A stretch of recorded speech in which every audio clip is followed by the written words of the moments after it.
She's also a member of the newly formed Metro Louisville Harm Reduction Task Force, dedicated to reducing substance abuse, the substance addiction, and deaths, and the stigma associated with addiction, and to offer harm reduction solutions. This time I'd like to introduce Arlene Rice. Thank you. I'm glad to be here.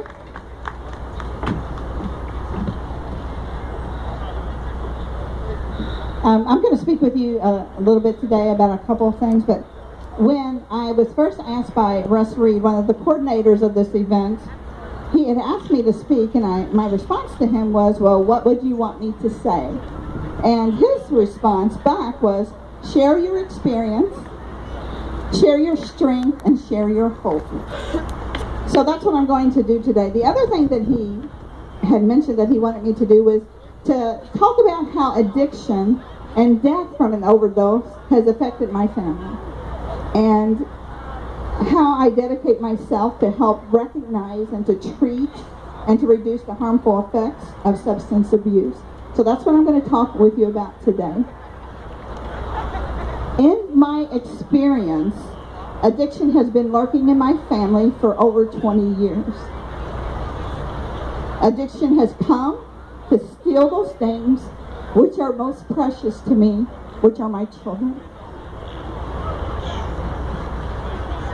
I have 4 adult children, 3 of them are addicts, and have struggled for many, many years with heroin addiction and other types of addictions like alcohol, Xanax, you name it, they've done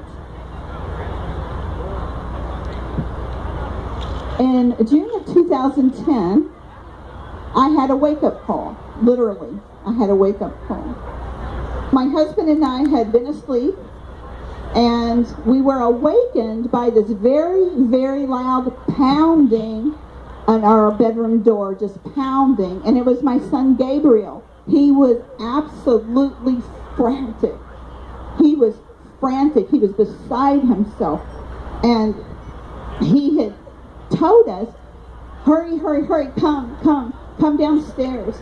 My daughter, Lindsay has overdosed. Lindsay is my daughter. And he had found her in the basement of our home, overdosed on heroin, and the needle was still in her arm. When I got to her, she looked like death. She was blue, she was pasty. I'd seen this many times before as an intensive care nurse. Death was knocking at her door.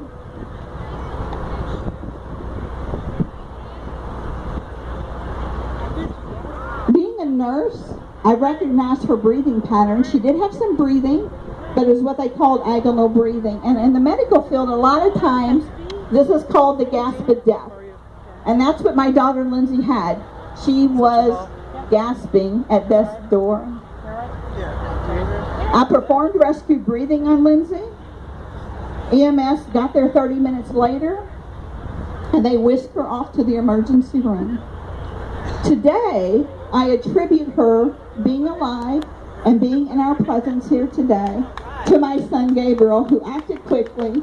He did not run. He called 911 and he alerted us to her overdose.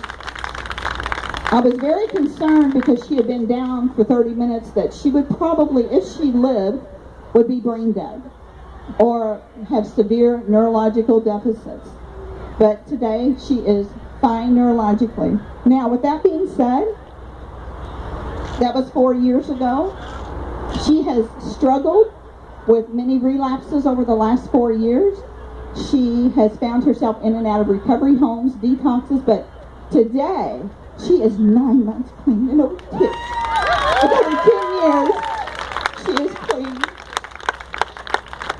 And I'm so grateful that my son Gabriel responded so quickly. Just the day before she overdosed, he came to me and he said, Mom, if somebody overdoses, what do you do? And I told him, I said, you want to work quickly. You only have a matter of just a few minutes. By the time you are 4 minutes down, you can be brain dead. So oxygen, rescue breathe, call 911, get some air into whoever you may be around. I have another son that I spoke of earlier. I said I had 3 children. He overdosed 4 weeks ago.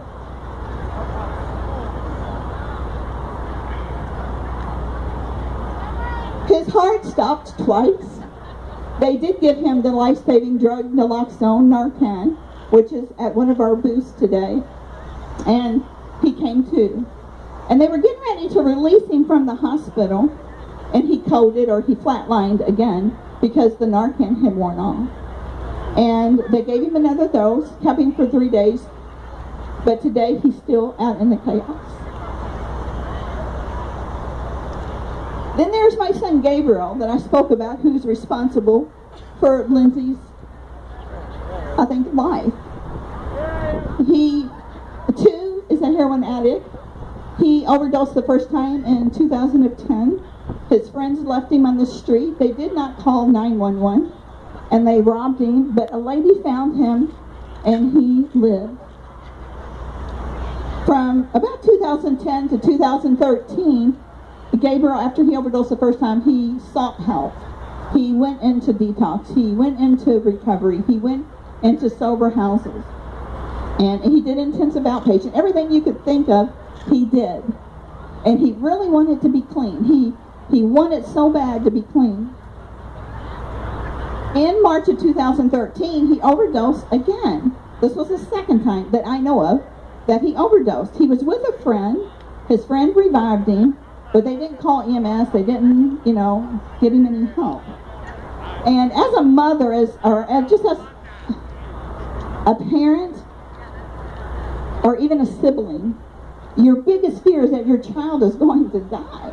You don't want them to die. And your biggest fear is that they are going to die. And you pray, God, don't let my child die. Don't let them die. Don't let them die cold. Don't let them die in the street. God, help them. Save them from themselves. That was my prayer, like many of you have prayed. God, please, don't let them die.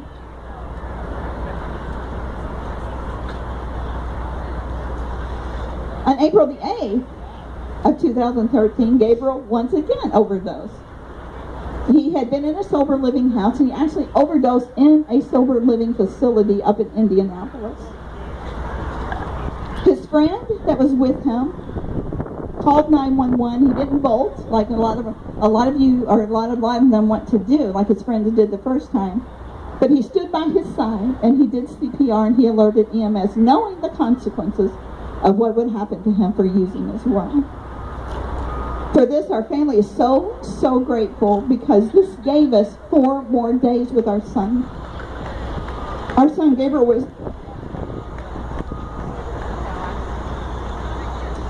absolutely beautiful. I'm sorry, I don't mean to cry. He died on April the 12th.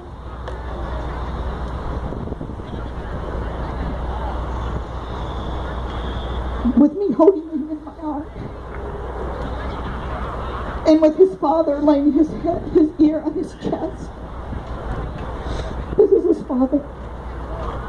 His father laid his ear onto Gabriel's chest to listen to the last beats of his heart. Because of how addiction has affected my family, I have dedicated my life to help and to recognize and to treat and to reduce the harmful effects of substance abuse.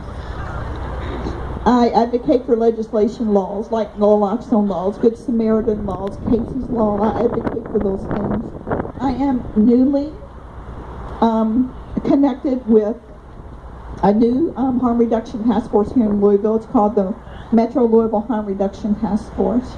And we are here to educate our community. We are here to help to reduce the deaths. We are here to help to reduce the stigma. We are here to help provide solutions to this problem in our community. I have dedicated my life also to help parents, to plug them into resources, to educate them on addiction, to offer them hope on this broken road, because it's a broken road. In talking with parents, I am often asked about my strength and about my hope. And I had to ask you this, because I asked myself, how do you find strength? How do you find hope, even in doubt? How do you find that? My answer has always been, I draw from the resource of my faith. God is my higher power. I draw from that faith. People find strength and hope in different ways. Mine happens to be in God as my higher power.